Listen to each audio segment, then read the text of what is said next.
Hola a todos, hoy le traemos un grandioso resumen sobre el libro El fútbol es así. Quédate a ver el video y descubre cuál es la verdadera cara del fútbol.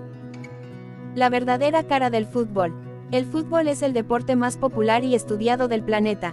¿O no? Todos oímos hablar de las enormes cantidades de dinero que ganan los futbolistas. Su estatus de estrella mundial puede llegar a eclipsar a las más famosas estrellas de cine. La Copa del Mundo es equivalente a los Juegos Olímpicos del fútbol, y atrae a millones de aficionados que lo dejan todo para viajar a cualquier rincón del mundo donde juegue su selección. Te sorprenderá descubrir que no siempre ha sido así. De hecho, el fútbol ha sido un negocio mal gestionado y con unos ingresos mínimos durante la mayor parte de su existencia. A pesar de que este deporte disfruta de un gran impulso económico, atrayendo a todo el mundo, desde a aficionados de todo el planeta hasta a multimillonarios, apenas había dinero hasta las últimas décadas. Los clubes nunca fueron gestionados como empresas, pasando por alto las oportunidades de ganar más. ¿Por qué el fútbol siempre se queda atrás? Como la mayoría de los deportes, el fútbol aprecia la tradición por encima de todo. Pero hay una diferencia entre aferrarse a las formas tradicionales de hacer las cosas y quedarse estancado en ellas. El fútbol se basa en creencias convencionales, pues sigue siendo un juego dirigido por hombres convencidos de hacer todo como siempre se ha hecho. Pagar en exceso a los jugadores mediocres, contratar a directivos incompetentes e ignorar el potencial de la tecnología para ayudar al juego son solo algunas de las cosas que lo frenan. Durante mucho tiempo, el fútbol se abstuvo de estudiar los datos. En un principio, las estadísticas deportivas desempeñaban un papel de entretenimiento para los fans y la venta de periódicos. Pero en la era de los macrodatos o Big Data, los clubes tienen infinita información que analizar. Las estadísticas están innovando el juego y obligando a los aficionados a retroceder y descubrir lo que se ha hecho mal desde el principio. Este resumen te contará más sobre los sesgos que persisten en la cultura del fútbol y revelará conceptos erróneos comunes que aún rigen el deporte. La forma tradicional no es necesariamente la mejor, esta es la lección que se debería haber aprendido hace mucho tiempo. A pesar de ser increíblemente popular, el fútbol sigue siendo un deporte basado en muchas costumbres perjudiciales.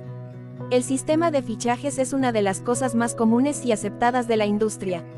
No obstante, cuando se desliga del contexto futbolístico, nuestros autores lo describen como un sistema moderno de tráfico de personas, en el que los jugadores a menudo no tienen ningún poder sobre el lugar en el que trabajan. Muchas personas influyentes deciden para qué club trabaja un jugador y pueden prohibirle cambiar de trabajo, hasta por 3 años. Los jugadores se convierten en mercancías que los grandes equipos intercambian, haciendo circular el dinero entre ellos. Esta práctica permite a los agentes y a los directivos robar y hacer dinero de manera ilegal. De hecho, el sistema de traspasos no tiene ningún efecto positivo en los resultados del juego.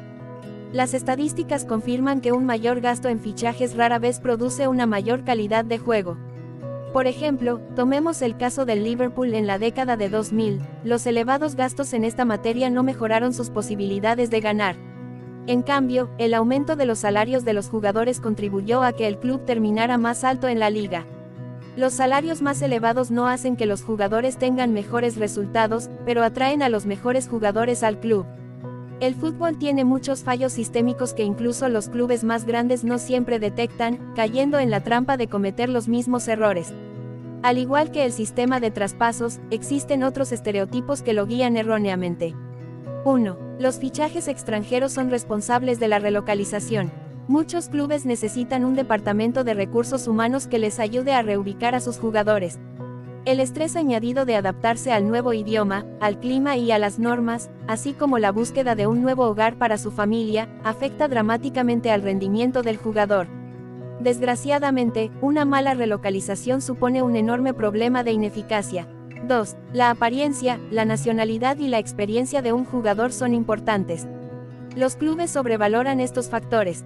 Ser de un país futbolístico de moda, como Dinamarca o Brasil, no garantiza la calidad de un jugador. Incluso el pelo rubio puede llamar erróneamente la atención a la hora de seleccionar a un futbolista. Además, muchos clubes pagan más a los jugadores de más edad en función de sus actuaciones anteriores. Incluso las superestrellas no son tan importantes, dejarlas marchar no afecta drásticamente al rendimiento del club. Otro factor es la edad. Las estadísticas demuestran que un jugador de poco más de 20 años es la mejor compra para un club. Los entrenadores son importantes, presiones tradicionales y nuevos enfoques. Muchas de las decisiones más importantes del club dependen de su entrenador. La presión aumenta cada vez que llega uno nuevo. Los aficionados empiezan a exigir que el club haga cambios inmediatamente, ya sea cambiando al entrenador tras varias derrotas o comprando un nuevo jugador. Sin embargo, el proceso de toma de decisiones para la contratación de un nuevo entrenador presenta muchos fallos. 1. No hay entrevistas formales con el entrenador. Los clubes suelen contratarlos con mucha prisa, por lo que firman los contratos sin realizar una entrevista formal ni comprobar si encajan bien en el equipo. Su fama de estrella y su disponibilidad inmediata importan más que sus habilidades. 2. Los clubes dejan que el nuevo entrenador gaste dinero.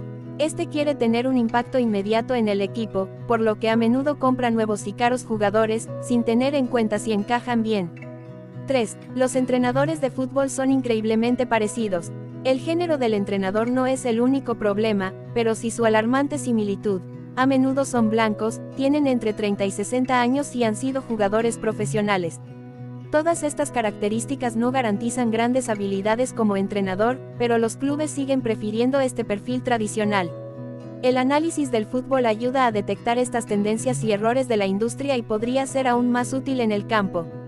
Analizar los datos ya es una ayuda para elaborar un modelo de juego en la actualidad.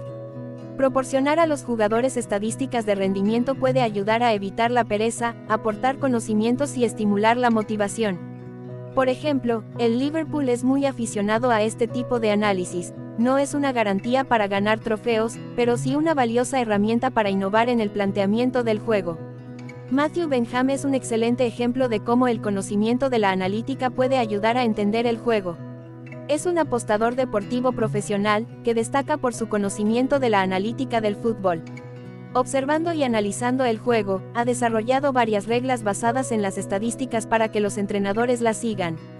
Buscar el talento en las ligas inferiores, ya que los clubes rara vez se fijan en el potencial de estos jugadores. Centrarse en técnicas a menudo descuidadas, especialmente en las jugadas a balón parado. Escuchar al público y leer las opiniones de los aficionados, ellos son los que ven los partidos. El fútbol, un mal negocio que nunca desaparecerá. A pesar de todos los errores que cometen en su camino, los clubes se están convirtiendo en negocios rentables. Durante mucho tiempo, los grandes equipos ignoraron las oportunidades de obtener ingresos adicionales, como la televisión, las redes sociales, etc. Por ejemplo, el Liverpool es famoso, pero solo tenía una página web varios años después de la aparición de Internet.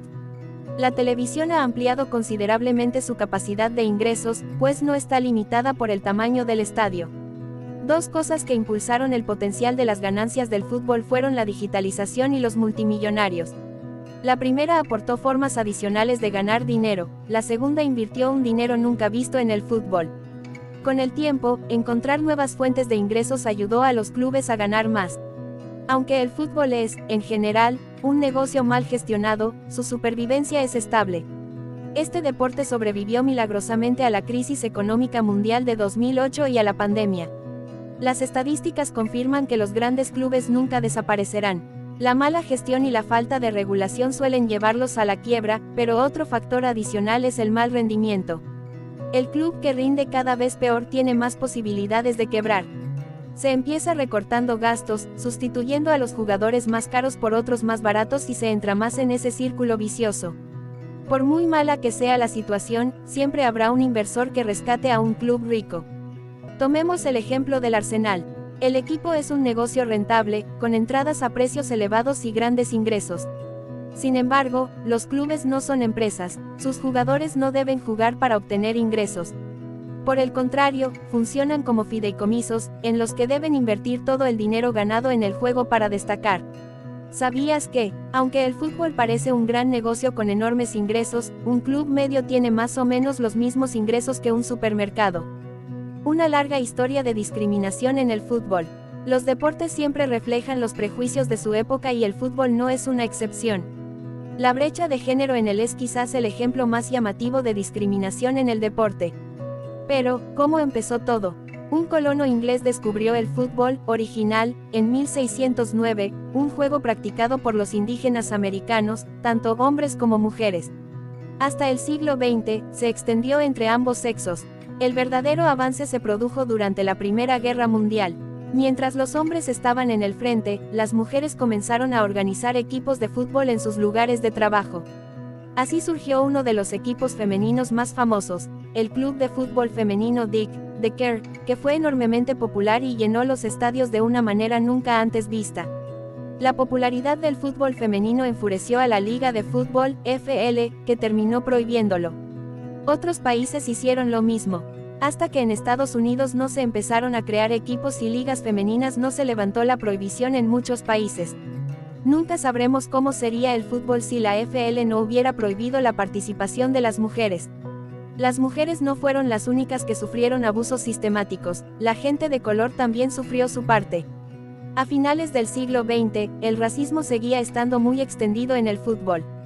Un jugador negro podía sufrir desde el lanzamiento de plátanos hasta el estereotipo de inútil, afirmando que no eran tan aptos para el juego como los hombres blancos. A diferencia de la creencia popular, los datos muestran que el 89% de los jugadores negros que participaban en la Liga Británica eran de Gran Bretaña.